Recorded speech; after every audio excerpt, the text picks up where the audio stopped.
So how did they plan? As you can see, the Muslim Brotherhood has a military arm and has a peaceful cultural arm. You know, a social arm, kind of, if you want to say.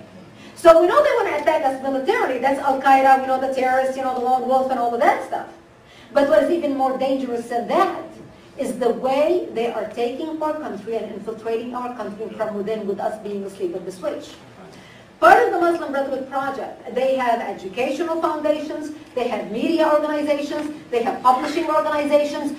They have decided, they have written in this plan every single way and every single loophole that they want to attack the United States in. From the education, from the media. Do you know that right now they are setting up an entertainment center in Hollywood for $20 million? Is it any wonder why we see now more and more Hollywood becoming politically correct? You're not going to see any more movies like Not Without My Daughter. Remember the movie Not Without My Daughter? You don't see movies like that anymore. That was 20 years ago. Those movies are not produced in Hollywood anymore. And there's a reason why.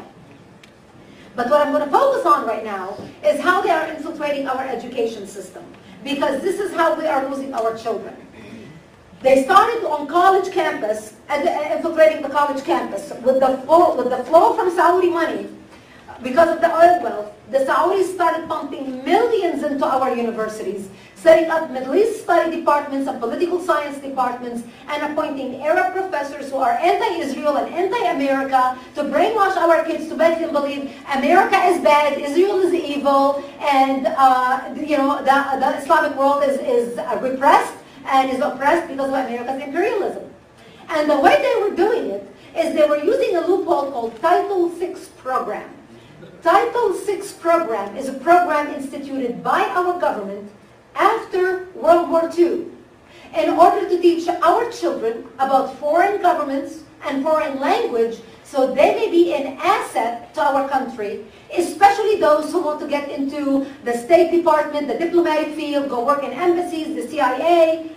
That's what that program was all about, the Title VI program. So under the Title VI program, that's how the Saudis started funneling millions of dollars setting up these departments and appointing Arab professors who are brainwashing our children. To give you an idea of the Saudi infiltration into our universities, here's a list of the extent of their infiltration. King Fahd of Saudi Arabia donated $20 million to set up a Middle East study department at the University of Arkansas. $5 million donated to Berkeley's Middle East Study Department from two Saudi sheikhs linked to Al-Qaeda. Harvard received $22.5 million. Is it any wonder why Harvard invites President Khatami to speak at Harvard on September 11th, 2 years ago? Money buys a lot of influence. $28.1 million went to Georgetown. $11 million to Cornell. $5 million to MIT. $1.5 million to Texas A&M. $1 million to Princeton. Rutgers received $5 million share endowment. Also Columbia did receive that as well, but Columbia tried to lie to conceal the source of the funds. Other recipients of Saudi monies include UC Santa Barbara, Johns Hopkins University, Rice University, American University, University of Chicago, USC, UCLA, Duke University, Syracuse University, Howard University. You get the idea. From the Ivy Leagues down to the community colleges and everything in between. We pump the gas and they pump poison into the hearts and minds of our future generation. And that's why we must become energy independent. So, the Islamists figured out the strategy worked so well on college campus, they figured, why wait until the kids get to college? Why don't we start with the children in middle school? This way, by the time they get to be 18 years old and go to college and they can vote, we already have them in our pocket. So the Islamic Council on Education, which later changed names like 4 or 5 times already, I do not know, I can't remember what their last name is, they started with an Islam course, and it's an Islam course to 6th and 7th graders in public schools. The course is 3 weeks long, where Muslim students have to memorize and recite verses from the Quran, adopt Islamic names, go fast for 1 day to experience Ramadan or the Islamic holy holiday, and go to a mosque on a field trip. And you know, when I started speaking about this as I would travel, people will say, absolutely not. Brigitte, you're exaggerating. I mean, you know, we have separation of church and state. I mean, after all, we can't even sing Christmas carols at school. We don't even have Christmas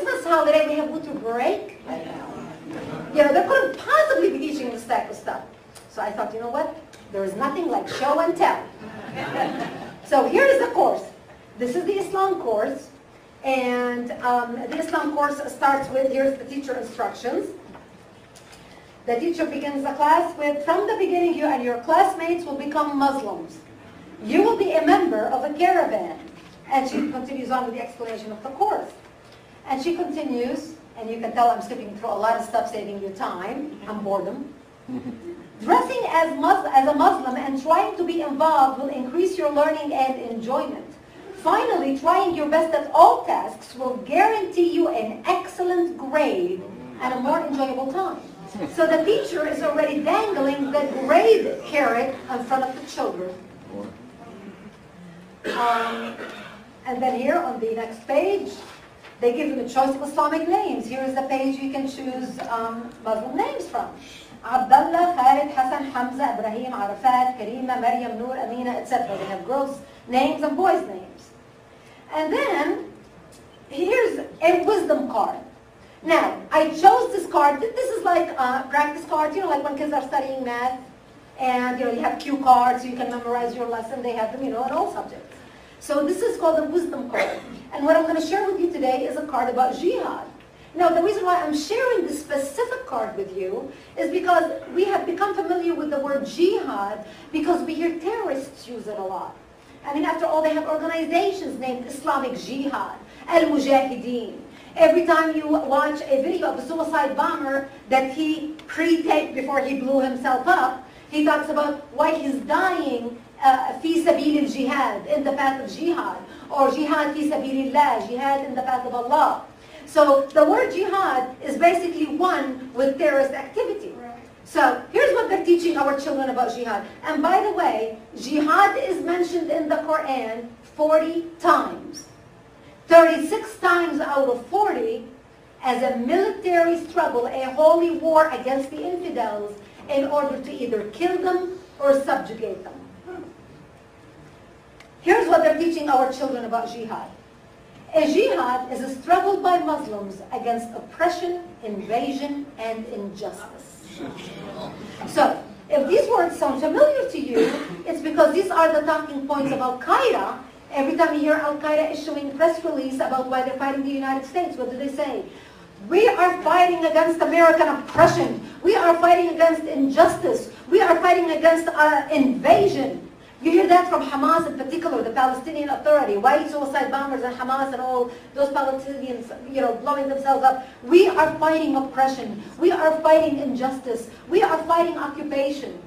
So what we are seeing in public schools today is basically the talking points of our enemies being fed to our 6th and 7th graders in the name of diversity and multiculturalism, teaching them about religion, that are the talking points of our enemy, paid for by our tax dollars in our public schools.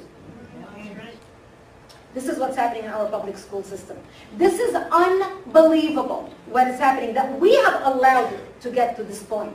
Parents were not paying attention because parents asked little Johnny and little Sally when they came home from school, "Oh honey, did you do your homework?" "Oh sure mom, I'm finished, I can go play now." That's the extent of it. You have parents working 2 jobs, not paying attention to what's happening in the public schools. A lot of these courses, this is a state education curriculum. This is a state-approved education. And this is why we are so concerned about what's happening in the country. This is why we need to develop the backbone to say what needs to be said and throw political correctness in the garbage.